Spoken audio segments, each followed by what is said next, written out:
dia, pessoal. Meu nome é Maria Fernanda e, juntamente com a Ana Beatriz, Ana Júlia e Carolina, vou apresentar o nosso trabalho que tem como tema uma pomada contendo mupirocina para tratamento de foliculite.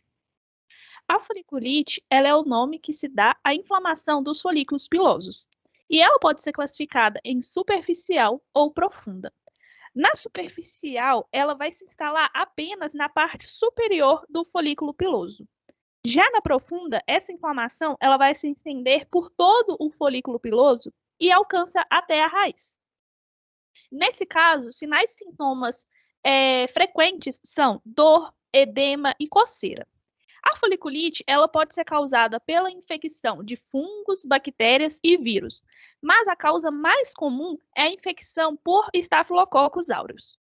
Agora, é importante falar um pouco sobre o ativo da nossa formulação, que é a mupirocina. E aqui está a estrutura dela. Ela é uma molécula responsável por inibir a síntese de proteína bacteriana, sendo principalmente ativo contra aeróbios gram-positivos. Geralmente, ela é bem tolerada quando aplicada topicamente, mas em alguns casos podem ter algumas reações como queimação local e coceira. Essas características, nós pensamos em uma formulação que é uma emulsão óleo em água, e tem características como ser lavável, não ser oclusiva e não ser oleosa, e possui os seguintes componentes e concentrações. Agora vamos ver com mais detalhes sobre os materiais utilizados. Nesse caso, nós utilizamos a mupirocina cálcica, e o porquê disso nós vamos abordar melhor na discussão. Então, ela é a forma de sal de cálcio de mupirocina. E é importante considerar aqui que 2,15 gramas de mupirocina cálcica vai ser o equivalente a 2 gramas de mupirocina. Depois, nós temos aqui o propileno glicol, que nós escolhemos como nosso agente umectante. Ele é um líquido límpido, incolor e viscoso. A escolha do propileno glicol está muito associada também com a escolha dos nossos conservantes, que são necessários porque a nossa formulação tem uma quantidade significativa de água.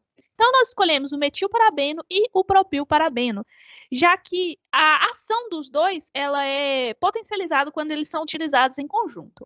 Os dois apresentam propriedades muito semelhantes de solubilidade, estabilidade e para as condições de conservação. E ambos apresentam atividade antimicrobiana em um pH de 4 a 8. Aqui é importante essa associação com o propileno glicol, já que eles são solúveis nesse solvente. E ainda, o propileno glicol, ele também é responsável por potencializar o efeito desses conservantes. Por último, propilparabeno e metilparabeno, eles são incompatíveis com polisorbato 80, que é um dos componentes da nossa formulação. Só que, na presença do propileno glicol, ele impede que essa incompatibilidade ocorra. Agora nós vamos falar sobre o agente emulsionante da nossa escolha, que é o Twin 80. Ele é um agente emulsionante que fica presente na fase aquosa, né, na fase externa, e por isso é solúvel em água. Para o cálculo do EHL, nós encontramos que o valor requerido da solução é de 12,4. Então, nós achamos que a fração de Twin precisaria ser 0,86%. E foi pensado que seria melhor arredondar para 1%. A vaselina branca. A vaselina branca fica presente na fase oleosa e ela forma uma camada de oclusão na pele e garante uma maciez e uma emoliência maior da formulação. Por isso, ela é um agente emoliente, e ela é inerte. O agente espessante é o álcool estearílico. Ele é utilizado para aumentar a viscosidade da formulação e garantir que ela seja menos líquida, menos pastosa. E ele é incompatível com agentes oxidantes fortes.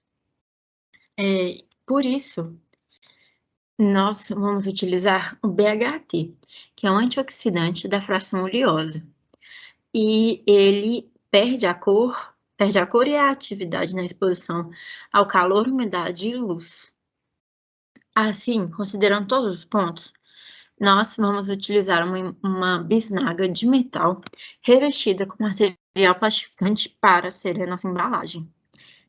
As vantagens do seu uso é que o dosador é pequeno e é possível pegar poucas quantidades do produto, além do paciente não ter que inserir a mão e dentro, né, do creme, da emulsão óleo em água, e contaminar o restante do produto que ainda está presente na embalagem. Além disso, como é uma bisnaga de metal, ela garante a proteção contra a luz e evita a perda da atividade do BHT e ela é bastante maleável. Então, eu trouxe aqui novamente a formulação apresentada, né? Agora com as quantidades pesadas para 200 gramas, que é a capacidade da nossa bisnaga. E aí eu vou chamar a atenção para o propileno, que é 12%, com 10% que a gente vai usar como umectante e 2% para levigar a mupirocina ao final. Aqui a gente começa pela solução conservante de parabenos, porque igual as meninas falaram, o metil e o propilparabeno são pouco solúveis em água, mas apresentam boa solubilidade em propileno glicol.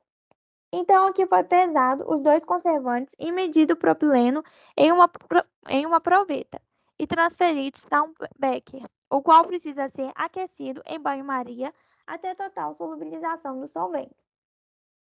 Para o preparo da emulsão propriamente dita, nós separamos os componentes em fase oleosa e fase aquosa, de acordo com a hidro ou lipofilia. Para a fase oleosa, nós pesamos o álcool estearílico, a vaselina e o BHT. Transferimos para 1 grau de porcelana e aquecemos em banho-maria sob agitação até 70 graus. Os 70 graus aqui porque é o ponto de fusão do BHT e é o maior ponto de fusão entre as substâncias listadas. Então, a partir do momento que a gente sabe que o BHT fundiu, a gente tem certeza que todos os componentes fundiram e a gente tem esse controle da temperatura. A gente não deixa ele aquecendo toda a vida para gerar um superaquecimento. A fase aquosa também deve ser aquecida, né? Nós pesamos o twin e a água, que também pode ser medida numa proveta como propileno glicol. Transferir para um componente em recipiente adequado e aí levar em banho-maria sob agitação e aquecimento de 70 graus. Os 70 graus aqui também vai acompanhar o aquecimento da fase oleosa para eles estarem na mesma temperatura e não gerar uma desestabilização do sistema. Durante a emulsificação, se dá por verter a fase aquosa sobre a fase oleosa sob agitação constante, mantendo essa agitação com o auxílio de misturador mecânico, até atingir a viscosidade de um semissólido branco. E aí é importante aguardar o resfriamento até 30 graus para adicionar o ativo, que é a mupirocina, levigada em propileno. Ao final, adiciona a solução de parabenos formada no início da formulação. O tratamento da foliculite é realizado principalmente de forma tópica, ou seja, o objetivo é que o medicamento tenha uma ação restrita ao local infectado. Dessa forma, medicamentos tópicos como cremes e pomadas são mais recomendados, assim evitando que efeitos adversos sistêmicos ocorram, já que não vai ocorrer o efeito de primeira passagem hepático e o fármaco vai ser pouquíssimo absorvido. Com relação à mupirocina, encontramos nesse artigo, ela é um fármaco que sofre uma rápida hidrólise, o que gera metabólitos inativos. Então, para evitar que ela sofra essa hidrólise e, consequentemente, não exerça a ação esperada, esse antibiótico é utilizado apenas de forma tópica, não sendo indicada a administração oral ou intravenosa, por exemplo.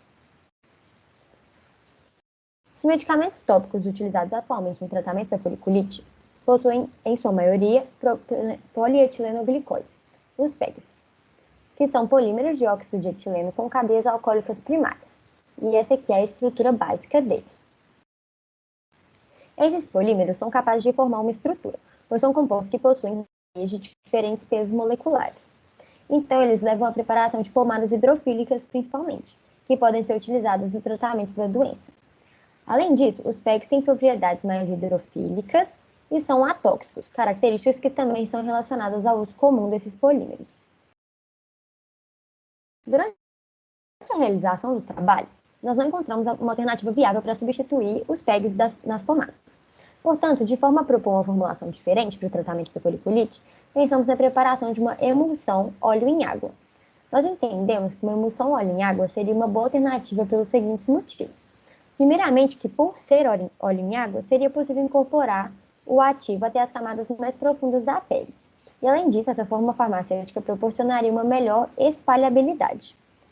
As emulsões também permitiriam a não utilização do PEG, o que traz uma vantagem no tratamento. E qual seria essa vantagem? Nesse trabalho que nós encontramos, é relatado que o uso do PEG não é recomendado em feridas que a pele não esteja íntegra, como feridas abertas, pois ele pode ter um efeito irritante. Também fala que pacientes com insuficiência renal devem evitar essa base, porque quando os PEGs são absorvidos, ocorre um efeito nefrotóxico. Por último, encontramos no Martindale que a veiculação da mupirocina é possível, mas só na forma de mupirocina cálcica. Então, podemos entender que nessa forma, a hidrólise que eu falei anteriormente não vai acontecer. E aqui eu coloquei o trecho do Martindale que fala sobre os usos da mupirocina, sendo que aqui, mais especificamente, é onde está falando da mupirocina cálcica nos cremes. E essas foram as referências que nós utilizamos. Obrigada!